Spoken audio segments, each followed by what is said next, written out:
sant yàlla parce que liggéey bi ñuy def ñun dañ koy def rek ñun ñëpp jàpp ci pour liggéey bi ci liggéey jëm kanam liggéey jëm kanam au profit au bénéfice de tous les pèlerins de tous les voyageurs même au profit du Sénégal parce que Sénégal de tout temps a été le Sénégal a été la référence en matière de pèlerinage donc lépp luy def rek c'est pour que liggéey bi mën a jàpp yoon di wax nag ne journaliste yi il faut que remercier la parce que lii moom vraiment lii dafa dal xel ñu woolee ngeen ñëw fekk liggéey bi vraiment jàpp ci liggéey bi ba nga xam ne lépp luñ ci séntu rek incha allah yàlla dana ko defal donc vraiment je tenais à remercier tout le monde de remercier aussi particulièrement les membres de Renofis parce que les membres de Renofis ñoo tax lii am. Seydina Muhammad wa ala alihi wa ashabihi wa sallim. Asalaamaaleykum wa rahmatullahi wa barakaatu. ñu ngi leen di nuyu di leen ziar am mbégte dajeek yéen taskatu xibaar yi ci bis bi nga xam ni Renofis di bànqaas wala kuréel bi nga xam ne moom moo dajale organisateur privé yi yëngatu ci aj ñoo ko amel tey pour waxtaan ak kilifa yi waxtaan ak ujjaaj ñi nga xam ne dëgmal nañu ren incha allah fas yéene aji waaye waxtaan ak képp koo xam ne day yëngatu ci wàllu aj ndax xëy na jàpp nañ ni jot na dañuy tàmbali di rafetlu liggéey bu rafet bi nga xam ni am nañ ko ak sunuy kilifa tàmbalee ci waa délégation générale au pèlerinage ministère bi nga xam ne moom moo ŋànk lépp lu jëm ci wàllu aj ak kilifa réew mi yépp ci longoo àndandoo yëkkateendoo tegandoo bi nga xam ne ñu ngi koy amal jëmale ko ci wàllu liggéeyu aj bi saay bu jafe-jafe amee ñu ngi ànd di xalaatandoo naka lañ ci wutee saafara ñu ngi rafetlu tamit ni nga xam ne ñu ngi dugal privé yi ci lépp loo xam ne jëm na ci wàllu jël décision bu jëm ci wàllu organisation aj rawatina saay bu ñuy tukki di dem Arabie Saoudite di négocier lu jëm ci wàllu aj bi ñu boole ci privé yi ñu bokk ci waxtaan bi ñu bëggoon xamal askan wi ne Arabie Saoudite na muy organiser aj dafa soppeeku ndax Arabie Saoudite tàmbali na liggéey bi depuis le 4 septembre bi ñu weesu depuis 4 septembre ñoom tàmbali nañoo liggéey bi nga xam ni mi ngi jëm ci aju 2025 bi te ndaje yi nga xam ne Arabie Saoudite daf koy def ak dëkk yi nga xam ne ñoom ñooy organiser aj seen ndaje yooyu ñu ngi ci te danañ ko jeexal fii ak fukki fan ak juróom maanaam le 23 octobre bii ñu dëkk ma le 19 février maanaam bu desee fukki fan pour weeru koor bi ci la ñuy xam ci la lépp loo xam ne jëm na ci wàllu visa jëm ci aj bi ci lañ koy tàmbale di ko génne waaye ku ne visa wàllu aj ne balaa ngay génne visa faw fekk na am nga say ujaaj fekk na fay nga sa logement fa ngay dëkk ca Médine fekk na fay nga fa ngay dëkk ca Makka fekk na fay nga sa transport fay sa lekk fay sa dëkkuwaay mun na ak Arafa ngay doog a mën a génne visa te booba ñoom ñu ngi ko natt ci mois de février kon xëy na ñu gis ni la ca des ci ab bëreetul moo tax ñun ñuy suggérer que ne nu ñu def pour mën a teel a ubbi inscription yi rek dafay gën a yombal mbiri dafay gën a baaxal mbiri xëy na fii ak ñaari weer gën gaa bëri war nañoo mën a tàmbale inscription yi ndax ñun ñu mën a yeggali suñu liggéey ba nga xam ne war nañ koo def Arabie Saoudite ndax date yi nga xam ne jox nañ ñu ko date yi jege na ñu ngi tàllal loxo autorité yi di leen xamal ni ñi nga xam ne ñoom ñoo ŋànk aj bi ci wàllu privé bi pare nañu ànd ak ñoom ci lépp loo xam ne mën nañ ko apporter muy suñu contribution pour que organisation aju ren bi nekk organisation boo xam ne bu mucc ayib. Renofus di kuréel bi nga xam ne moo ŋànk ñi ëpp ci privé yi di yëngatu ci wàllu aj ñi ko composé ay borom xam-xam lañ yoo xam ne koo ci jël am na ñaar fukk wala ñaar fukk juróom at d'expérience ci liggéey bi. taxaw nañu vraiment pour ànd ak autorités yi ndax xam nañu fullaal bi ñu fullaal aj bi, xam nañu ban daraja lañ ko jox, nañu xam ne ñu nit pare nañu pour ànd ak ñoom ci liggéey boobu. bëri na loo xam ne war nañ cee mën a waxtaan sottante xalaat lu jëm ci wàllu aviation, tànnum avion ya nga xam ni moom moo ñu yóbbu moo war a yóbbu Odia ci andiwaat leen. lu jëm ci wàllu mbind bi nga xam ne war nañ koo def fii, kañ lañ koy ubbi, naka lañ koy doxale.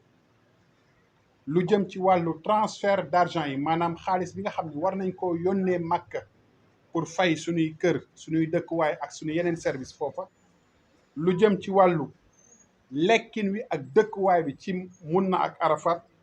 yooyu yëpp mu nekk ay problème yoo xam ne pare nañu pour waxtaan ci ñoom sottante xalaat pour que ñu mën a am taxawaay bu gën a rafet. waaye fàttewuñu tamit li jëm ci wàllu cahier de charge bi nga xam ne jàpp nañ ni mën nañ ko gën a yeesal. waa Renofus pare nañu pour ànd ak nguur gi, ànd ak kilifa yi ci ndigalu délégation ak ministère affaires étrangères pour que ñu mën cee am taxawaay bu mat sax. ñu ngi sant ñi fi teew ñëpp di ñaan borom bi subhanahu wa taala aj bi nga xam ne moom la ñu dëgmal nekk aj bu mucc ayib. yàlla yombalal ñu dem bi, yombalal ñu nekkin bi, yombalal ñu dellusi bi, ñu def aj bi ci jàmm, am réussite bu rëy a rëy a rëy. place bi nga xam ne ñu ngi ko doon bàkkee Sénégal démb ak barke démb, Sénégal taxawaat place boobu. wa ma zalika alallahi bi aziz. assalaamu aleykum wa rahmatullahi wa barakatuh. Presse pour attirer l'attention des autorités, des pèlerins, mais aussi des acteurs du pèlerinage à la Mecque sur les urgences de l'heure. Nous commençons d'abord par saluer l'étroite collaboration entre les autorités et les organisateurs du Hajj, collaboration qui a marqué le dernier pèlerinage et qui avait permis de trouver les solutions idoines aux problèmes tenaces, notamment la question du transport aérien que nous avions tous vécu ensemble. Nous précisons que les voyagistes privés convoient 11 000 pèlerins sur les 12 860 qui constituent le quota national attribué au Sénégal. Pour cette année, l'Arabie saoudite a déjà établi depuis le mois de juin le calendrier du Hajj qu'il faut absolument respecter. Ainsi, toutes les opérations du Hajj 2025 démarrent ou ont été déclarées depuis le 4 septembre dernier et que les rencontres avec les commissariats généraux au pèlerinage devraient être clôturées au plus tard le 23 octobre prochain. Donc, on est à quelques jours de la clôture, n'est-ce pas, des rencontres au niveau de l'Arabie saoudite entre les autorités saoudiennes, n'est-ce pas, et les pays de la Oumma. À partir du 19 février 2025, soit 10 jours avant le début du Ramadan, qui est prévu le 1er mars, les premiers visas devraient être édités, ce qui est très important. Et ceci, donc ce fait, suppose que au moins 2 mois avant cette date, les opérations devraient débuter,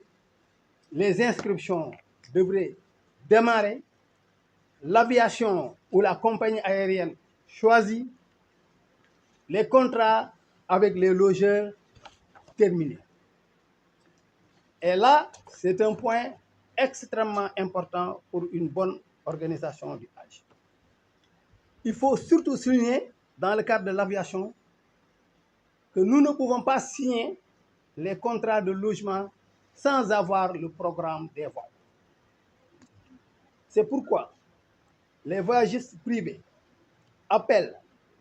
à une ouverture des inscriptions le plus tôt possible et s'engagent auprès des autorités à apporter leur contribution et leur expertise à toutes les questions relatives à l'organisation du Hajj, notamment les questions de l'aviation, donc de la compagnie aérienne, de la gestion de ce que nous appelons communément l'étape de Dakar, donc c'est l'organisation des inscriptions, de l'enrôlement des pèlerins, de la gestion des transferts bancaires. Les transferts bancaires qui ont été un cas d'école l'année dernière, nous le savons tous, nous qui sommes au cœur de la gestion du Hajj. Mais aussi la gestion du portail électronique, qui aussi est le nerf de la guerre, nous le savons tous. Il y a aussi l'épineux problème de l'hébergement et de la restauration à Mouna Arafat. Mais nous tenons, nous en tant que privés, à apporter notre contribution et notre expertise à l'élaboration du cahier des charges qui définit les contours du Hajj, de l'organisation du Hajj, particulièrement de cette année 2025. Nous prions le bon Dieu, donc nous prions Allah, subhanahu wa ta'ala, pour que ce pèlerinage 2025 soit l'un des mieux réussis et que le Sénégal retrouve sa place. Parce que quand même, nous avions toujours occupé la place du leader au niveau du Hajj en Afrique occidentale depuis l'AOF. C'est pourquoi aussi nous prions le bon Dieu pour que non seulement nous retrouvions notre place, mais que nous soyons parmi les mieux classés, parmi les pays les mieux classés dans le cadre de l'organisation du Hajj et dans le cadre de la Oumma islamique. Nous vous remercions de votre attention. alayhi wa sallam di doore sama kàddu ci bokk ak mbokk yi nga xam ni ñoo nekk ci gox yu fasantikoo ci Sénégal te waame bi jural leen ay jafe-jafe ñu nekk ci Matam ak Touba ak yeneen gox yi nga xam ne xamuñu leen wala dégguñu leen dina ñaanal yàlla génne leen ci jafe-jafe yi may door sama kàddu ci ndigalu délégué général au pèlerinage docteur Aboubacar Sarr ak personnel bi yëpp jëmi ci kanam yu tedd yi gor yu baax yi nga xam ni jàpp nañ ni lépp luy yëngatu ci réew mi seen loxo war na ci dugg